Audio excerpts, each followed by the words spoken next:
High, আমি Nasir, physics পড়াই। আজকে আমরা শিখব পরিমাপের গুরুত্বপূর্ণ একটি টপিকস, তাৎপর্যপূর্ণ অঙ্ক বা সিগনিফিকেন্ট ফিগার। এটা আমরা ভালোমতো বোঝার আগে চলো একটা উদাহরণ দেখি। এখানে আমি দুটা পরিমাপের সেন্টিমিটার স্কেল এঁকে রেখেছি। আমার কাছে দুটো সেন্টিমিটার স্কেল আছে। এই সেন্টিমিটার স্কেলের সাহায্যে আমি কোনো বস্তুর দৈর্ঘ্য পরিমাপ করতে চাই। তো এখানে দেখো আমার এই স্কেলটাতে আছে 0 1 2 3 4 5 সেন্টিমিটার, আর এখানে আমাদের আরেকটা স্কেল আছে, সেখানে দেওয়া আছে 3 সেন্টিমিটার। তো প্রথমে আমরা এই 5 সেন্টিমিটার যে স্কেলটা আছে সেটার সাহায্যে আমি যদি একটা বস্তুর দৈর্ঘ্য পরিমাপ করতে চাই, ধরে নাও আমার হাতে যে কলমটা আছে এই কলমটার দৈর্ঘ্যই আমরা পরিমাপ করতে চাই। তো আমি যখনই এভাবে এখানে প্রেস করলাম, এখানে রাখলাম, তাহলে দেখা যাচ্ছে কোথায় কোথায় আছে আমি যদি বলতে চাই এখন, তাহলে এই বস্তুটার দৈর্ঘ্য কত। তাহলে এখানে আমাদের পড়েছে 0 থেকে 3 এই পর্যন্ত, তাই না? আমরা কিন্তু এটার ম্যাক্সিমাম 1 সেন্টিমিটার ইন্টারভেল দেয়া আছে, অর্থাৎ আমরা যদি কোনো বস্তুর দৈর্ঘ্য মাপি তাহলে সর্বনিম্ন 1 সেন্টিমিটার করে করে আমরা অ্যাকুরেটলি মাপতে পারবো। তাহলে এই স্কেলের সাহায্যে যদি আমি এই বস্তুটার দৈর্ঘ্য পরিমাপ করি, যদি বলি এই বস্তুটার দৈর্ঘ্য 3 সেন্টিমিটার, তাহলে কিন্তু অ্যাকুরেটলি হচ্ছে না। আবার যদি বলি না এই বস্তুর দৈর্ঘ্য 4 সেন্টিমিটার, তাহলেও কিন্তু আমার অ্যাকুরেটলি হচ্ছে না, কারণ বস্তুটার দৈর্ঘ্যের এই শেষ প্রান্ত 3 এবং 4 এর মধ্যবর্তী কোন স্থানে পড়েছে। ঠিক কোন স্থান বরাবর পড়েছে সেটা কিন্তু আমরা জানতে পারছি না অ্যাকুরেটলি।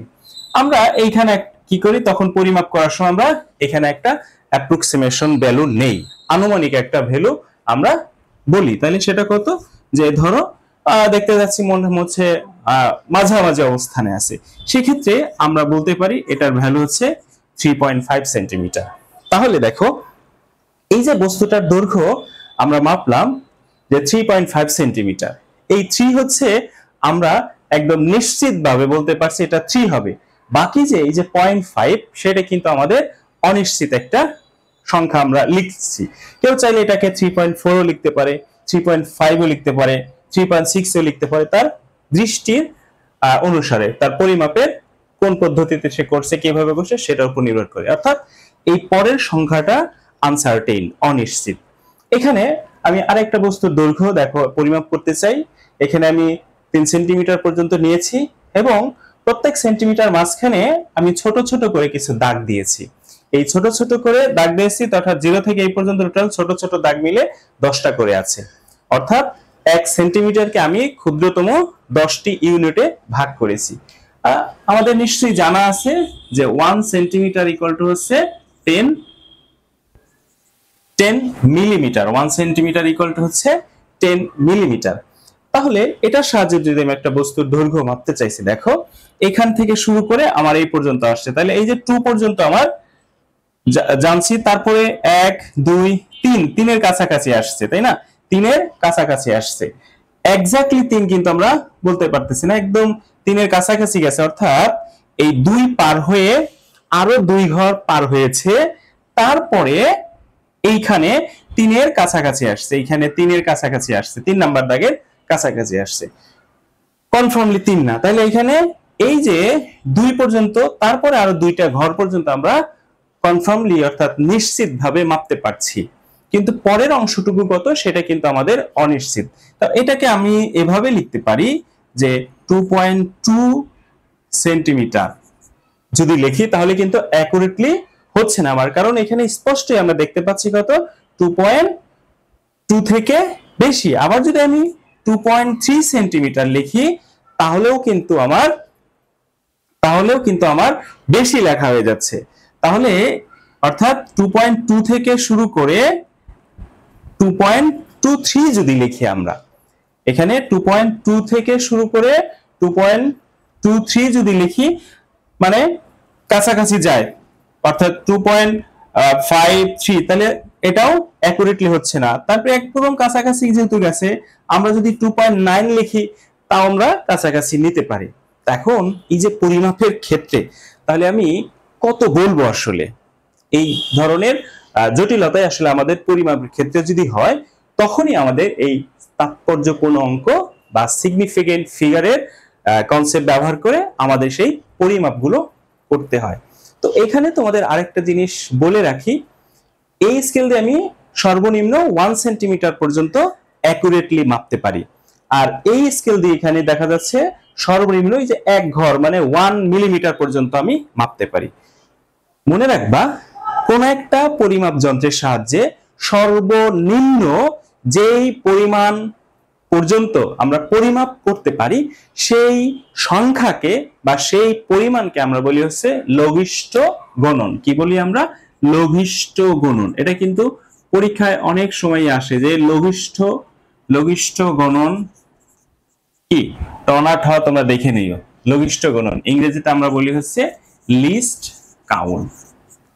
তাহলে এটা সংজ্ঞাটা এভাবে মনে রাখবা, বইয়ে আবার অনেকভাবে সংজ্ঞা থাকতে পারে, তুমি এভাবে মনে রাখবা যে কোনো পরিমাপ যন্ত্রের সাহায্যে সর্বনিম্ন যেই পরিমাণ পরিমাপ করা যায় নির্ভুলভাবে, অবশ্যই শব্দটা থাকতে হবে অ্যাকুরেটলি বা নির্ভুলভাবে, সেই সংখ্যাটাকে আমরা বলবো হচ্ছে লঘিষ্ঠ গণন।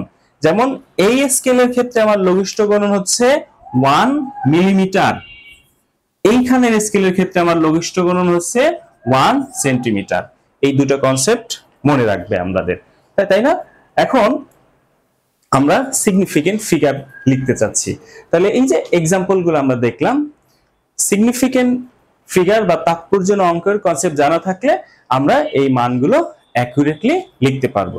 তাহলে এখানে তাৎপর্যপূর্ণ অঙ্ক বা সিগনিফিকেন্ট ফিগারের সংজ্ঞাটা তোমরা শিখে রাখো, যে সিগনিফিকেন্ট ফিগার বা তাৎপর্যপূর্ণ অঙ্ক হচ্ছে আমরা যখন কোনো বস্তুর দৈর্ঘ্য বা যে কোনো পরিমাণ পরিমাপ করব, সেটা হচ্ছে যেই পর্যন্ত আমরা একদম অ্যাকুরেটলি পরিমাপ করতে পারবো, নির্ভুলভাবে পরিমাপ করতে পারবো, সেই সংখ্যা প্লাস আরেকটা লাস্ট 1 ফার্স্ট ডিজিট লিখবো যেটা হচ্ছে আমাদের অনিশ্চিত।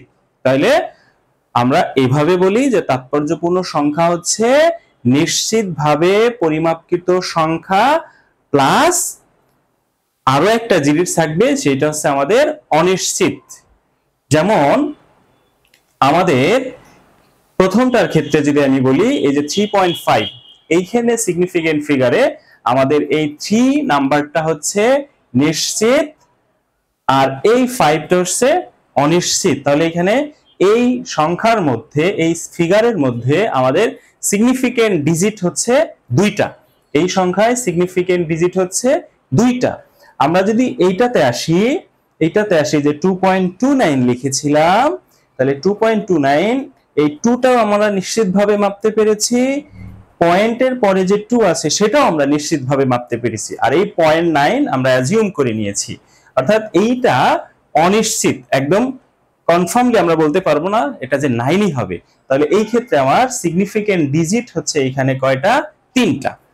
তাহলে আমরা যেহেতু ফিজিক্সে বিভিন্ন রাশি আমাদের পরিমাপ করতে হয়, তাহলে এই সিগনিফিকেন্ট ফিগারের কনসেপ্টটা আমাদের জন্য খুবই জরুরি।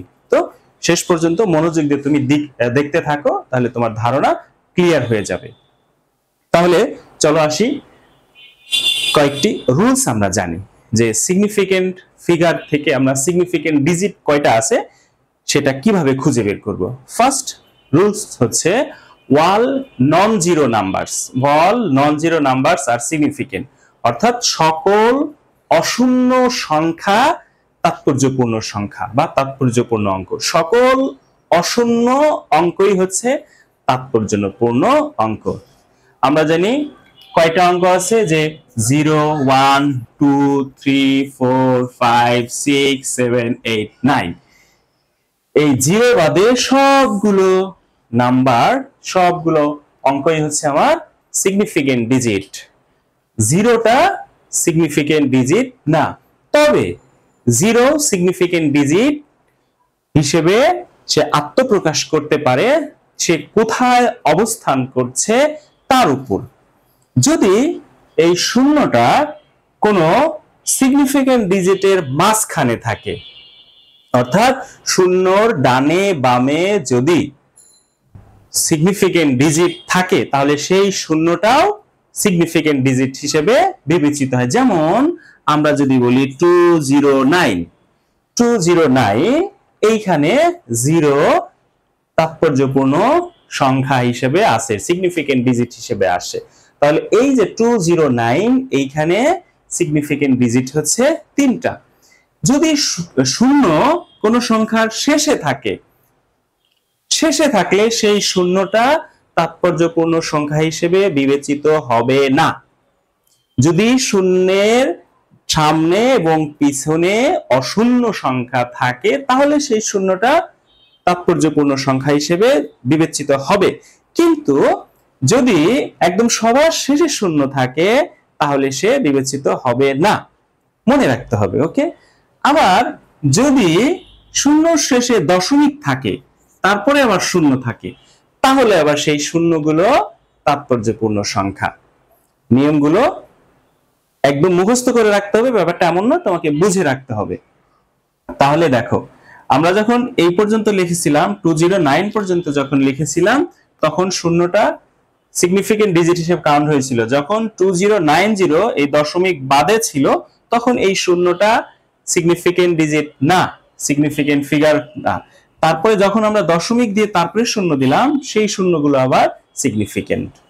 ওকে, আমাদেরকে এইভাবে মনে রাখতে হবে। আবার দশমিকের পরে ধরো এরকম সংখ্যা আছে 0.002, দশমিকের পরের শূন্যগুলা, দশমিকের পরের শূন্যগুলা আবার তাৎপর্যপূর্ণ নয়। অর্থাৎ এইখানে 0.002 এর আগে যে দুইটা শূন্য আছে সেই শূন্যটা তাৎপর্যপূর্ণ সংখ্যা না, এইখানে যে শূন্য আছে সেই শূন্য তাৎপর্যপূর্ণ নয়। তাহলে এইখানে সিগনিফিকেন্ট ডিজিট হচ্ছে অনলি 2। তাহলে দশমিকের পরে শূন্য, অশূন্য সংখ্যার আগের শূন্যগুলো তাৎপর্যপূর্ণ নয়। আবার এই যদি সায়েন্টিফিক মেথডে পাওয়ার অফ 10 আকারে কোনো সংখ্যা থাকে, ধরো আমার আছে হচ্ছে 10 টু দি পাওয়ার 3, এটা দ্বারা বোঝাচ্ছে কত যে একের পরে আরো 3টা শূন্য আছে, এই শূন্যগুলো আবার সিগনিফিকেন্ট না। অর্থাৎ 10 এর পাওয়ার আকারে যে থাকবে সেই সংখ্যা কিন্তু সিগনিফিকেন্ট না। তাহলে এই ক্ষেত্রে সিগনিফিকেন্ট ডিজিট হচ্ছে অনলি 8। তাহলে আমরা একটু সামারি করি, চলো তো একসাথে, যে সিগনিফিকেন্ট ডিজিট কিভাবে আমরা মনে রাখতে পারি। আমি এখানে লিখি এক ঝলকে।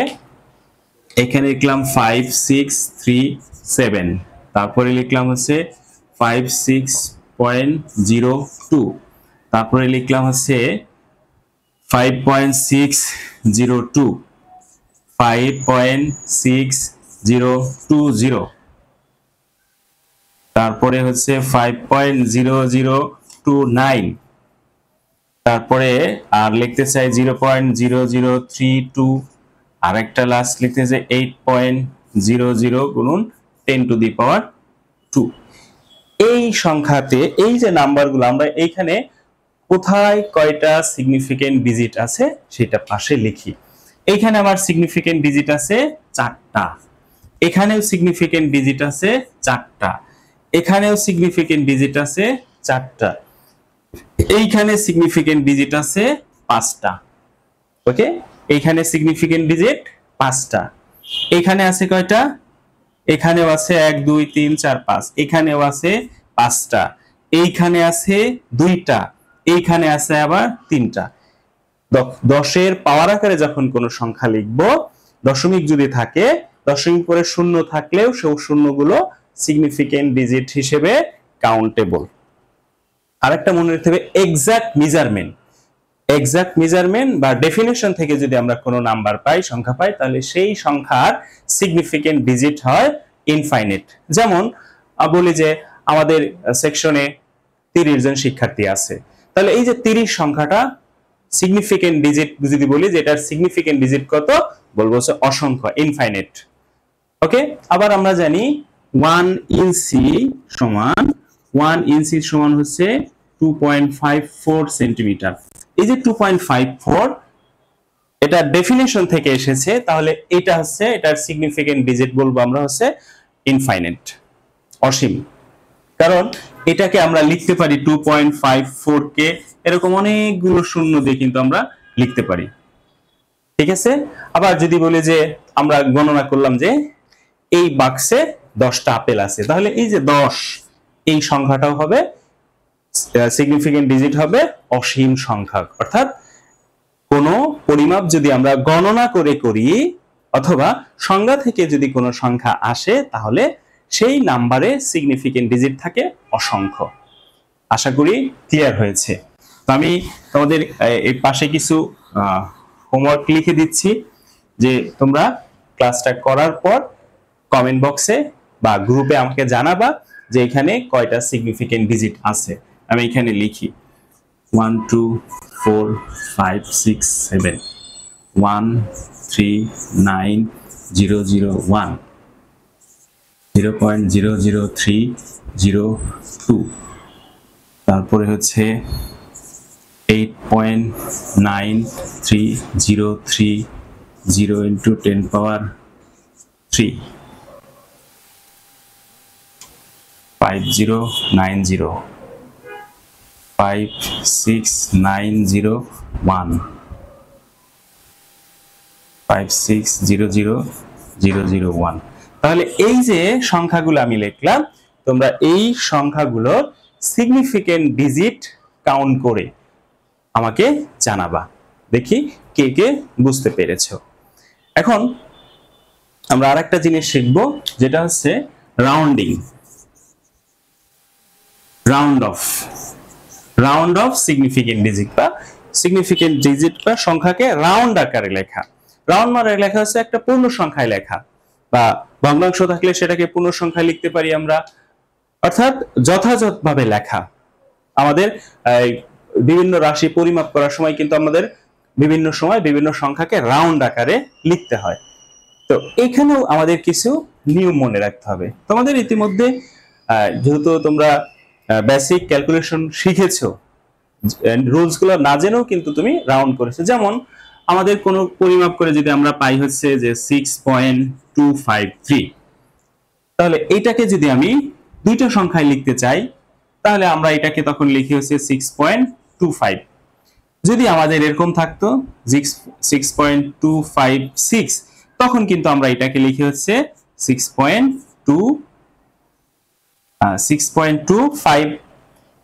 2.56 আছে, দুইটা সংখ্যায় আচ্ছা 6.256 আছে, তখন কিন্তু আমরা লিখতাম 6.2 আগে দিচ্ছে কেন, তাহলে 6.26।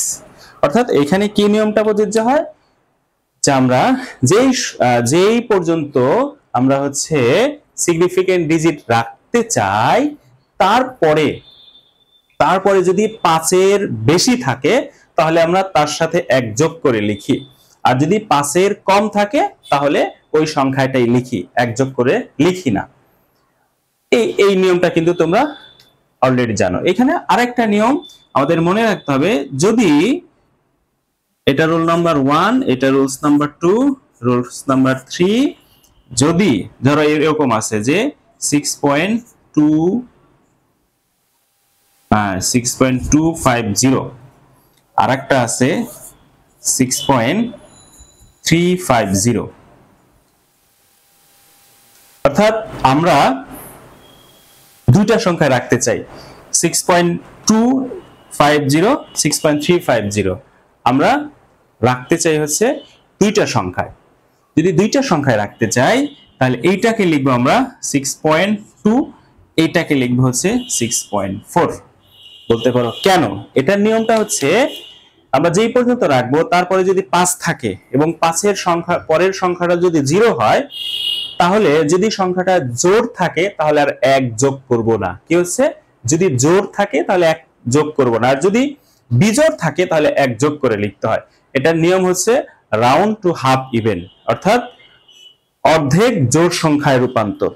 এতে সুবিধা কি, যখন আমরা অনেকগুলা পরিমাপ করব সবসময় যদি আমরা এই 5 থাকলেই 1 যোগ করি তাহলে কিন্তু আমাদের কি হচ্ছে, পজিটিভ ইরর হচ্ছে, অর্থাৎ বেশি বেশি লিখতেছি আমরা সবসময়, একটু কি বেশি করে লিখতেছি। এজন্য আবার যদি এই নিয়মটা ফলো করে আমরা কম করে লিখি, যে জোর থাকলে আমরা সবসময় জোরই রাখতে চাবো, এখানে যেমন আমরা বেশি লিখছি, এইখানে যেমন কম লিখছি, অনেক লম্বা অনেক বিশাল যখন আমরা কোন রাশি পরিমাপ করব অনেকগুলো মান, তখন কিন্তু আমাদের ইরোরটা কম হবে, ত্রুটিটা কম হবে। এই জন্য আমাদের এইভাবে হচ্ছে রাউন্ড অফ করার সময় আমাদের এই নিয়মটাকে মনে রাখতে হয়। আশা করি এটাও তোমার ক্লিয়ার হয়েছে। এখন আমরা রাউন্ডিং করা শিখব। রাউন্ডিং করা শিখতে চাই, বলে দিবে যে 2 সংখ্যায় রাউন্ড করো, 3 সংখ্যায় 3টা সিগনিফিকেন্ট ডিজিট রাউন্ড করো। ধরো আমার আসলে হচ্ছে 75321, তোমাকে বলা হলো এই যে সংখ্যাটা আছে 7321, এইটাকে সিগনিফিকেন্ট ডিজিট এখানে কয়টা আছে? আমরা দেখতে পাচ্ছি 4টা ডিজিট আছে, সিগনিফিকেন্ট ডিজিট এখানে 4টা। তোমাকে বলা হলো যে তুমি 3 সিগনিফিকেন্ট ডিজিটে এটাকে রূপান্তর করো। তাহলে আমরা লিখবো হচ্ছে 7320, এইখানে সিগনিফিকেন্ট 1, অর্থাৎ রাউন্ড অফ করে আমরা 4 সিগনিফিকেন্ট ডিজিটকে 3 সিগনিফিকেন্ট ডিজিটে কনভার্ট করলাম। যদি আমাদের বলতো এটা 2 সিগনিফিকেন্ট ডিজিটে করো, তাহলে কত হবে? তাহলে হবে 7300। যদি আমাদের 1 সিগনিফিকেন্ট ডিজিটে করে তাহলে হবে 700, তাহলে এটা হচ্ছে 1 সিগনিফিকেন্ট ডিজিট। বোঝা যাচ্ছে নিশ্চয় কেন আমাদের এই রাউন্ড অফটা শিখতে হচ্ছে? আরেকটু পরেই আমরা আরো ক্লিয়ারলি বুঝতে পারবো। যদি আমার এরকম থাকতো 65461, এইখানে সিগনিফিকেন্ট ডিজিট কয়টা আছে? 5টা আছে। যদি তোমাকে বলা হয় যে এটাকে তুমি 3 সিগনিফিকেন্ট ডিজিটে কনভার্ট করো, তাহলে কত হবে? 3 সিগনিফিকেন্ট 6 5, দুইটা অলরেডি দিয়েছি, তাহলে আরেকটা দিতে হবে। এখন এইটা যদি 4 দিব কিনা মনে রাখতে হবে নিয়মটা, যেহেতু আমরা 3 সিগনিফিকেন্ট ডিজিট পর্যন্ত রাখতে চাই, এখানে আছে আমার 4, কিন্তু 4 এর পরে ছিল 6, এজন্য তার সাথে 1 যোগ হবে, তাহলে এটা হবে 5, পরের দুইটা হচ্ছে 0, তাহলে এটা কিন্তু 3 সিগনিফিকেন্ট ডিজিটে রূপান্তর হয়ে গেল। ওকে, এবার আমরা এই কিছু বীজগাণিতিক অপারেশন দেখতে চাই সিগনিফিকেন্ট ফিগার নিয়ে। প্রথমে আসি যোগের ক্ষেত্রে এই সিগনিফিকেন্ট ডিজিট ব্যবহার করে আমরা কিভাবে যোগ লিখব। ধরো আমার আছে হচ্ছে এখানে 6.5 প্লাস 12.32, এই দুইটা দশমিক আকারে যে সংখ্যাটা আছে সেই সংখ্যাটাকে যদি আমি যোগ করতে চাই, আবার ধরো আছে আমরা বিয়োগ করতে চাই। ধরো আমার এখানে আছে হচ্ছে 13.56 মাইনাস 2.30, তারপরে আমরা গুণ করতে চাইতে পারি, যে গুণ করব হচ্ছে 10.2 গুণন 2.5। আমরা আবার ভাগও করতে পারি, ধরো 1101 ভাগ 10.2। এই অপারেশনগুলো আমরা দেখব। আমি ক্যালকুলেটরটা হাতে নেই, ঠিক আছে? চলো আমরা ক্যালকুলেটরে যদি এগুলো যোগ করি তাহলে রেজাল্টটা আমরা এইগুলো পাই।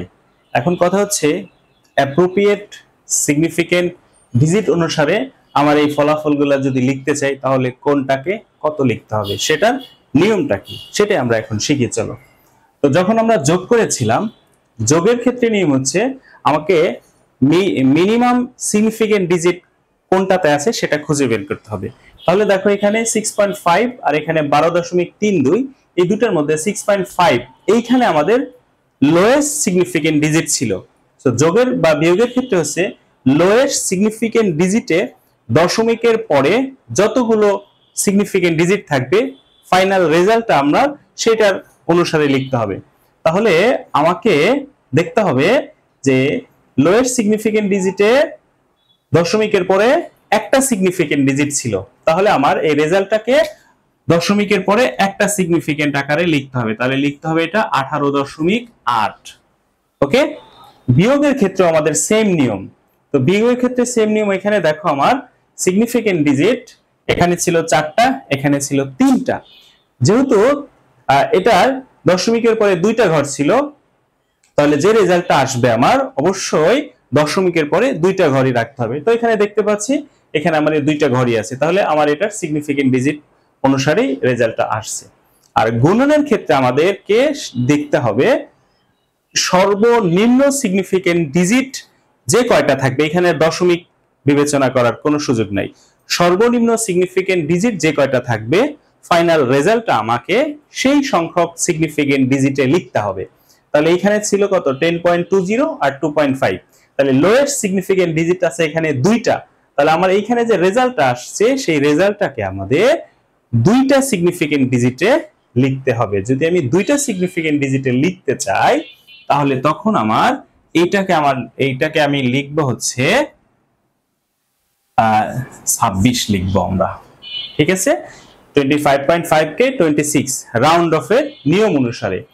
আর এটা যখন আমরা ভাগ করেছিলাম তখন কত হবে, এখানে লোয়েস্ট সিগনিফিকেন্ট ডিজিট আছে 3টা, তাহলে মূল রেজাল্টটা 3টা সিগনিফিকেন্ট ডিজিটে লিখতে হবে। তাহলে এইখানে আমরা লিখবো হচ্ছে 108। এই 7টা 8 হয়ে যাবে, যেহেতু এটা 5 এর বেশি আছে। তাহলে এইটা হবে আমাদের যে অ্যাপ্রোপ্রিয়েট সিগনিফিকেন্ট ডিজিট অনুসারে আমার ফলাফলটা। তো আমরা শেখানোর চেষ্টা করলাম আজকের ক্লাসে যে কিভাবে আমরা এই তাৎপর্যপূর্ণ অঙ্কের কনসেপ্ট ব্যবহার করে আমাদের বিভিন্ন রাশি যখন আমরা পরিমাপ করব, সেই পরিমাপের ক্ষেত্রে ফলাফলটা লিখব। তো দেখা হবে তোমাদের সাথে পরের ক্লাসে আরো নতুন কিছু টপিকস নিয়ে। সে পর্যন্ত সবাই ভালো থাকবা, সুস্থ থাকবা, নিরাপদে থাকবা। টাটা।